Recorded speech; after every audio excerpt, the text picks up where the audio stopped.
Ahora, después de haber visto estas cosas que señalamos, y antes de entrar a esto, rápidamente vamos a conversar algo, o voy a escucharlos a ustedes más algo. Lo repetimos a cada rato, pero queremos fijar algunas cosas.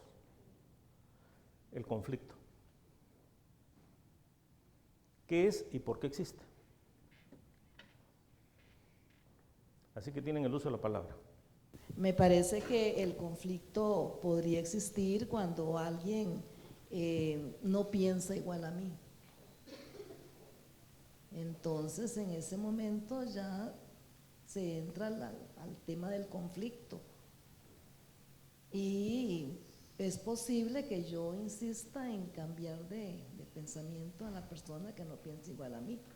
Y al no hacerlo, pues se profundiza el conflicto. Pienso.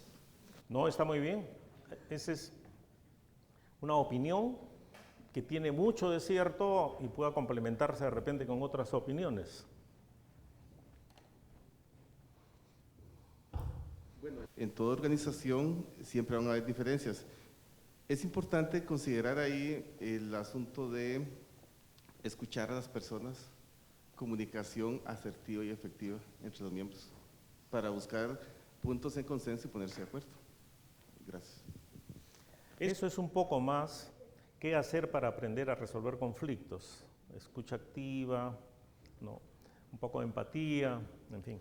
Pero quiero un poco saber qué es el conflicto y por qué existe el conflicto. Gracias, buenos días.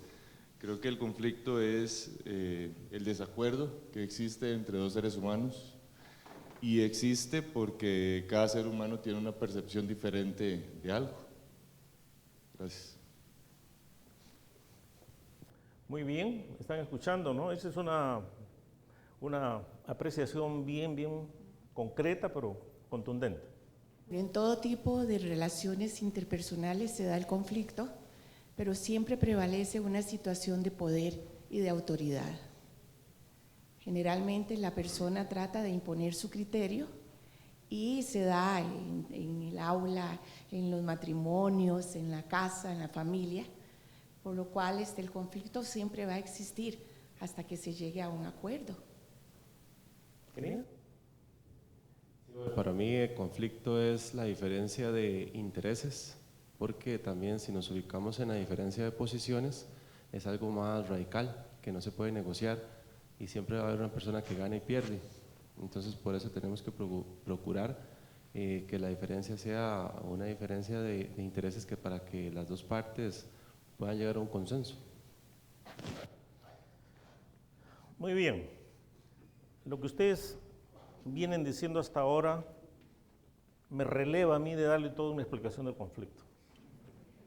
Yo quería tal vez enfatizar que el conflicto siempre se ve como negativo y a mí me parece que los conflictos bien manejados es una forma de avanzar, porque a veces si no se ponen en evidencia diferencias o es lo que hace progresar, pero realmente a veces lo que está mal es la forma en cómo los abordamos o los resolvemos. Muy bien, ha añadido un aspecto más, ¿no? De que el conflicto es algo que nos permite desarrollarnos. Bueno, algo que me ha llamado bastante la atención es que cuando se habla de conflicto la gente lo asocia inmediatamente al acoso escolar, y creo que vale la pena recordar que el conflicto no es necesariamente una situación de violencia, mientras que el acoso escolar siempre lo es. La otra cosa que me llamaba la atención es que la compañera ya había dicho de que sí hay una situación de poder, de que una persona trata de imponer su poder sobre la otra, pero también hay que recordar de que estas son acciones bilaterales, entre que las dos personas tratan de imponer su poder sobre la otra. En el caso del acoso escolar, son acciones casi siempre unilaterales, del victimario hacia la víctima, porque la víctima no responde. Por eso yo creo que hay un gran error en considerar que el acoso escolar tiene que ser necesariamente un conflicto, pues porque acá no tienen que existir diferencias de intereses. Estamos hablando de que el acoso escolar puede existir simplemente por cuestiones discriminatorias, cosas. Lo que tú dices en la parte final está bien, pero es que no estamos hablando del bullying, sino del conflicto. ¿Ok? A ver, un ratito.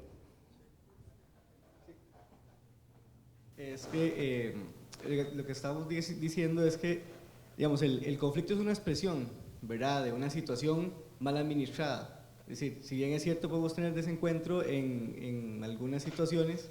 A ver, ¿el conflicto es algo consecuente de algo mal administrado o la tirantez del conflicto puede llegarse por una mala administración del conflicto? Es que, digamos, una situación mal administrada puede generar un problema, y un problema escala en un conflicto, y yo lo puedo dejar en el pico de la escalada sin desescalarlo. Digamos, en fenomenología del conflicto estamos diciendo que el conflicto es una expresión de una situación que yo no supe administrar adecuadamente o que yo no supe, digamos, intervenir adecuadamente. Si tuviéramos las competencias emocionales o socioemocionales para, desde mi niñez, ir evidenciando, digamos, cuáles situaciones me provocaba mi estrés, por ejemplo, o cómo yo, digamos, administrarme en situaciones que pueden llegar a ser conflictivas, digamos, el conflicto escala y se vuelve, digamos, una situación que puede generar una serie de implicaciones emocionales para la persona. Pero el conflicto per se, digamos, es una escalada, digamos, que yo llevé en una situación que no pude administrar desde un principio. El conflicto es una escalada, o el conflicto es el punto de partida para llegar a una escalada. Esa es una cosa que es importante que la tengamos muy claro, ¿ok? Ahí se afirmó antes sobre el concepto negativo que se tenemos del conflicto. O sea, la idea es que no consideren la misma cosa conflicto que violencia. No son cosas parecidas.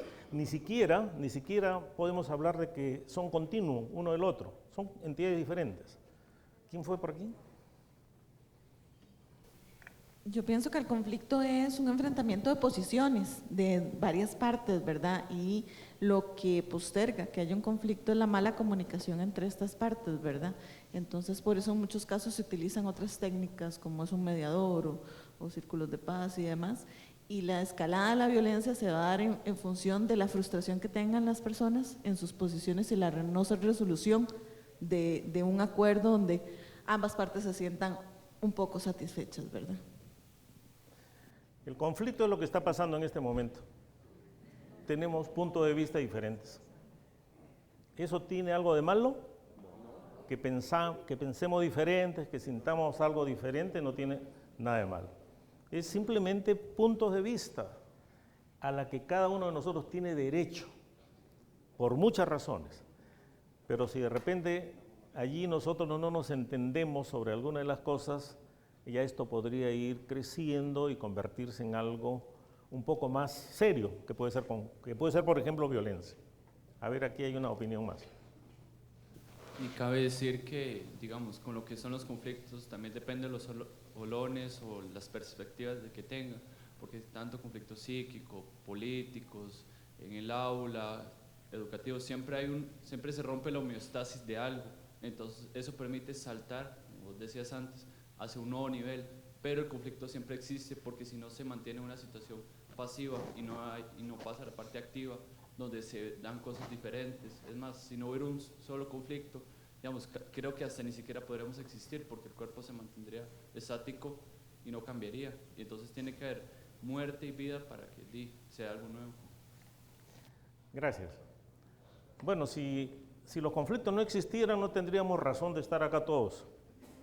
No es que sentiríamos, pensaríamos, estamos de acuerdo en todo, ¿qué hacemos aquí? ¿No? Entonces, el conflicto es sencillamente eso, una expresión de la diversidad. Todos somos distintos, todos somos diversos. No es mejor o peor, sino somos distintos sencillamente. Y esos puntos de vista nos hacen que los cotejemos y podemos ponernos de acuerdo en muchas ocasiones, pero podemos tener desacuerdos sin que pase nada tampoco. Concurren otros factores para que este conflicto deje de ser tal, para ir convirtiéndose en una relación de tensión, de tirantez, que aún no llega a ser violencia todavía. Es una situación de tensión, pre-violencia. y después se llega a la violencia seguramente, ¿no? Porque se enfrentan, se insultan o se pueden físicamente también castigar. Pero eso no es bullying tampoco, es simplemente violencia todavía. El bullying arribará después cuando esa relación de poder se haga sistemática, se haga habitual. Entonces ya llegamos al bullying. Pero vean de que no es una cosa lo mismo que la otra. Con mucha frecuencia se emplea el conflicto como equivalente de bullying o de violencia. Y eso no es así. Tenemos que tener claros esos conceptos porque ayer hablaban de una cosa que viene ocurriendo realmente en la escuela y en la sociedad. Manejan con mucha frecuencia e irresponsabilidad la palabra bullying. La manosean tanto que empieza a tener ya una popularidad que la hace poco seria y creen de que se trata de una cosa cualquiera, ¿no? Y no es eso. Y los periodistas son parte de estas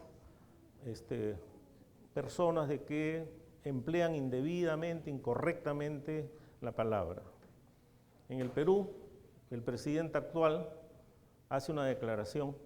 No se olviden que el presidente es un líder de opinión, aunque diga tonterías, pero es un líder de opinión, pues. Entonces el presidente hace una declaración. Los periodistas me han hecho bullying.